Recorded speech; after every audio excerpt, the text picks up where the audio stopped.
Moza, well, they're at it again, and I've got something very special to show you today. This is their new Garmin G1000 display, a high fidelity replica of the real avionics suite found across many general aviation aircraft, very nice ones I must say, as well as business jets. This brings advanced glass cockpit simulation into the home cockpit environment. In fact, this is a one-to-one panel layout, exactly to replicate the real world Garmin G1000 operating experience. And I'll just show you some of the unboxing. Well, let's just be very clear about this. The panel, as you can see here, it looks amazing with the Moza yoke. I need to try and fix it to mine. But the quality is, again, very, very Moza. And what I mean by that is it's right up there with the best. It feels fantastic, and I was quite surprised. I didn't expect it to feel so lifelike as this. And I have used a G1000 in real life many times, so I actually can vouch for the realism of this panel.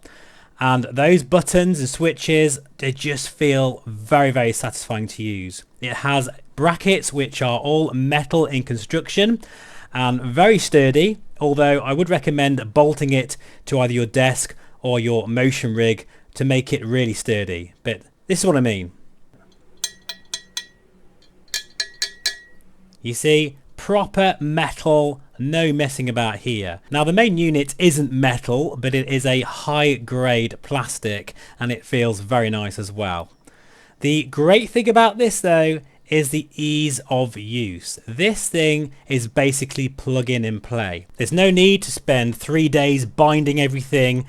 The sim, whether it's X-Plane 12 or MSFS 2024 and perhaps 2020, I haven't tried it, but I presume it's the same, will just pick up the telemetry and it will just work perfectly out of the box. That is a massive plus in my opinion. And the whole thing just feels very striking, has a lot of presence about it, and looks like a professional piece of flight sim or even flight training gear. It really is, and I was quite taken back with it. In terms of price, you are looking at around £420 or so. That's 469 euros. But judging by the quality and the competition out there, that's still very good value for money considering this enthusiast sector. Talking of which, it's now time to really test it out with a full flight in mixed reality in the Somnium VR1. Okay folks, so for this part of the review, we're going to do something pretty damn mind-blowing.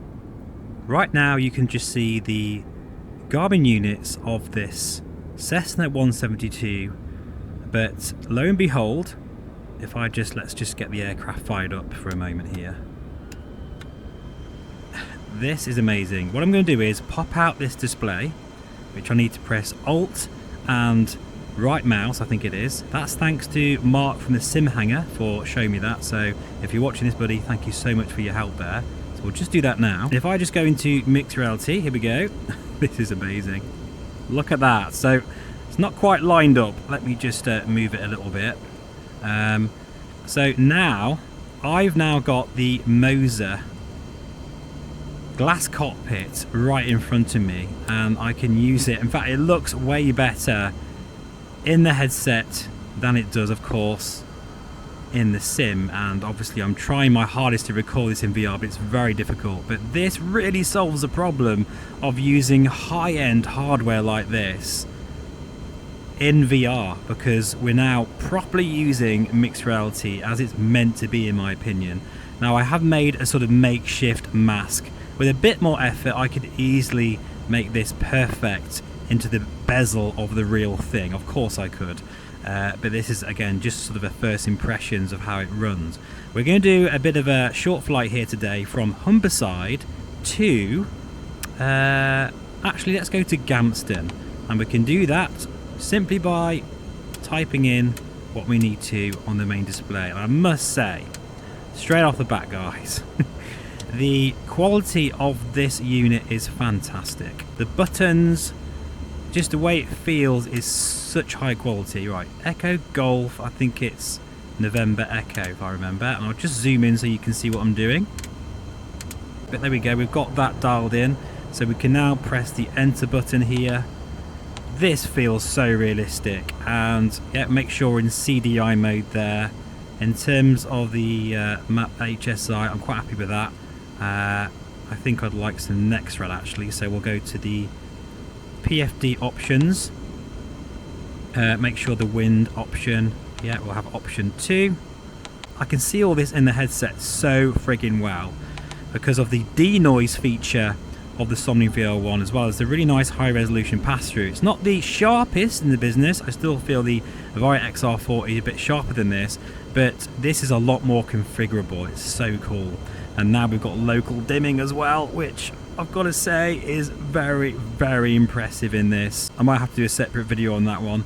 But yeah, actually that's all. We're all good there. I just want to keep pressing all these buttons and stuff, but we're all good. I think it's time to fire up the aircraft and we'll get going. So we'll take the mixed reality off, just using the shortcut button there on the headset. Very, very easy to do. And we'll get going. Mixture fully rich, throttle cracked. Actually make sure we've got some fuel, that'd be nice. Beacon light on, that'll do. And clear prop. Amazing. So, wow, this just feels so realistic with this mixed reality capability.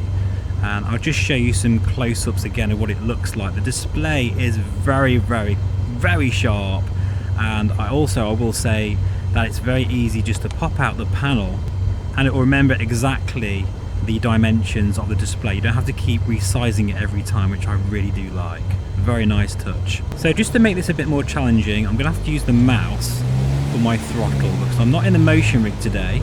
That was just a step too far with trying this for the first time. But anyway, taxi light on, nav light on. But we'll see how we get on with this.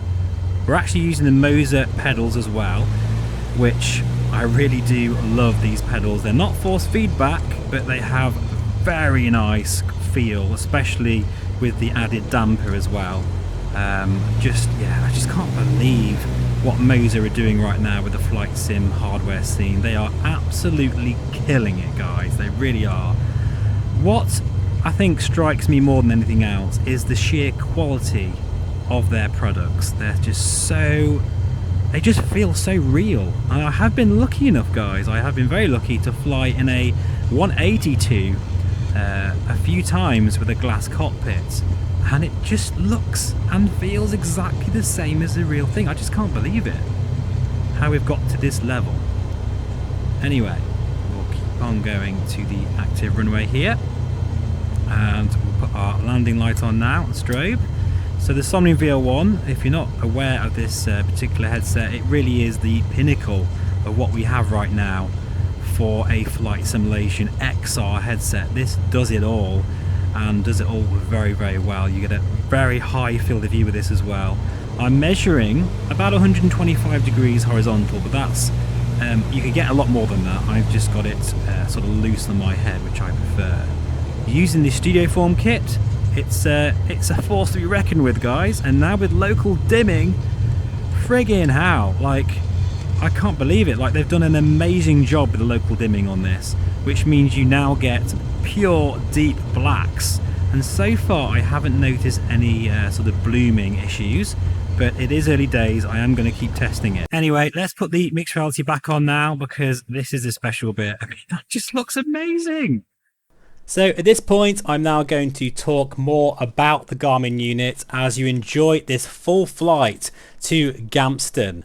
Now, sorry about some of the microphone audio there. I had some issues, and that's why I'm kind of also going to be talking through it like this. But as we take off, let me tell you, looking at the footage now, it's quite frustrating because in the headset, in the Somnium VR1, looking at that panel in front of me, it's just so incredible. And be able to touch all the buttons and feel all of that feedback, as well as be able to pilot the aircraft a lot more easier, because you know what it's like, folks. You're sort of messing around with the mouse so much. In this case, I can just grab whichever toggle switch or rotary dial that I need, and it will just work perfectly. Case in point when using the autopilot, which I'm going to do in a moment. Now, something I did try, because I appreciate not everyone has mixed reality. Well, you can still use this in VR, because you'll be surprised how quickly muscle memory will kick in, especially for those out there that are used to G1000 displays. But of course, the best way to use this is using a mixed reality headset, and you don't need a Somnium VR1. You can use this with the Quest 3, and I have tried that as well, and even though the pass-through admittedly isn't quite as sharp, it's still very, very good indeed and perfectly usable. Now, for this part of the video, I thought I'd actually get the phone out and showcase close up what that display looks like, because it really is very, very crisp, featuring a 10.4 full color IPS display that mirrors the exact physical dimensions of a real world G1000 system. And I must admit, the vivid color reproduction and brightness, which I think is up to 500 nits, is very impressive. And in keeping with its ease of use, you don't need an HDMI cable for this, because it utilizes DisplayLink technology for video transmission. Very, very clever. So it will be a miracle if I make a good landing here, especially as I can see from the Garmin unit that we've got quite a gusting wind. It's a 15 knot down the runway, but it is moving around quite a lot here, and there's quite a bit of turbulence as well. So see how we get on. But I just love the fact that I'm looking at a real unit here. Basically, it's just superb. I really love it. Right, anyway, concentrate and see if we can get it down. No promises, especially as I don't really have the controls I normally have. Stall. Oh yeah, I feel that wind. My goodness, but we made it down. So much fun, guys. I mean, look at this thing. It's incredible, and you can use it with a mixed reality headset, whether it's a Quest 3 or a Somnium VR1. Anyway, all the links for this amazing Moza panel will be in the description below, as well as the Somnium VR1, of course. This is, well, it's got my full recommendation really, especially as I love how it's so easy. You don't have to mess around with bindings. The feel of it is just such high quality, and for those out there who want that extra bit of realism, this is definitely where you need to be. It has my full recommendation. Thank you so much for watching. As always, please feel free to subscribe, and I'll see you again very soon. Take care, and bye for now. Wow, that's so cool.